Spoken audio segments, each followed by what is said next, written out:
Welcome back to the Bible study journey. It's so good to have you with us again. Today, we're diving into Genesis chapter 20, a powerful story that teaches us a profound truth. God's promises are protected, even when we make mistakes out of fear. This chapter is a beautiful reminder that our human frailty doesn't derail God's sovereign plan. So, let's open our hearts and see what God wants to show us. Our story picks up after the dramatic events of Sodom and Gomorrah. Abraham moves his family and settles in a new region called Gerar. Now, you might think that after all, he has seen God, though Abraham's faith would be unshakable. But fear is a powerful emotion. Worried that the people of Gerar might kill him to take his beautiful wife, Sarah, Abraham resorts to an old, familiar lie. He tells everyone that Sarah is his sister. This is a half-truth, as she was his half-sister. But it was a deception rooted in fear, not faith. This sets the stage for a dramatic encounter that reveals so much about God's character. It shows us right away that God's plan doesn't rely on our perfection. King Abimelech of Gerar, hearing that Sarah is Abraham's sister and Abimelech, takes her into his royal household. He believes he is acting honorably based on the information he was given. But God, in his infinite mercy and protection, does not let the situation escalate. That very night, God intervenes in a way that is both terrifying and merciful. He comes to Abimelech in a dream and delivers a stark warning. You are as good as dead because of the woman you have taken. She is a married woman. Imagine the shock and terror Abimelech must have felt. But his response is crucial. He doesn't argue or make excuses. Instead, he pleads his innocence before God. He says, "Lord, will you destroy an innocent nation? Did he not say to me, 'She is my sister'?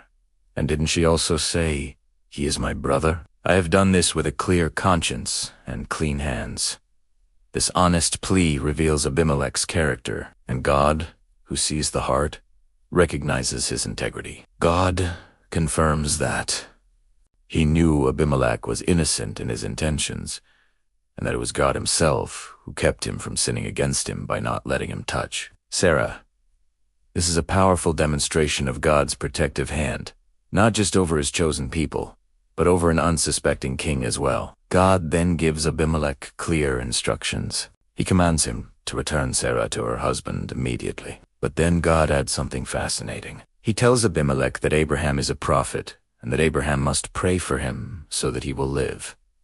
Think about that. Even though Abraham is the one who created this mess with his lie, God still upholds Abraham's position as his chosen servant. God doesn't disqualify Abraham because of his failure. This is such an encouraging truth for all of us. When we stumble or make decisions out of fear, God's calling on our lives doesn't just vanish. His grace is sufficient, and his purpose for us remains.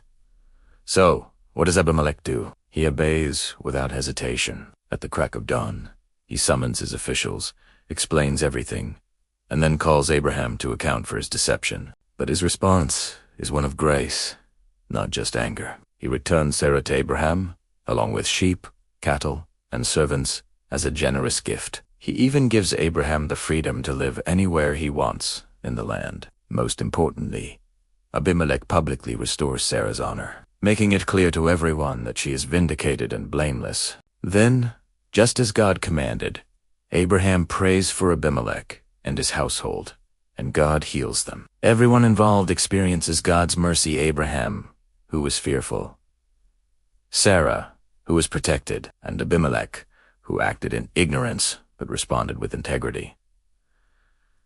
So, what are the big takeaways from Genesis 20? First, God is faithful, even when we are fearful. Abraham's fear led him to lie, but God's faithfulness protected his covenant promise.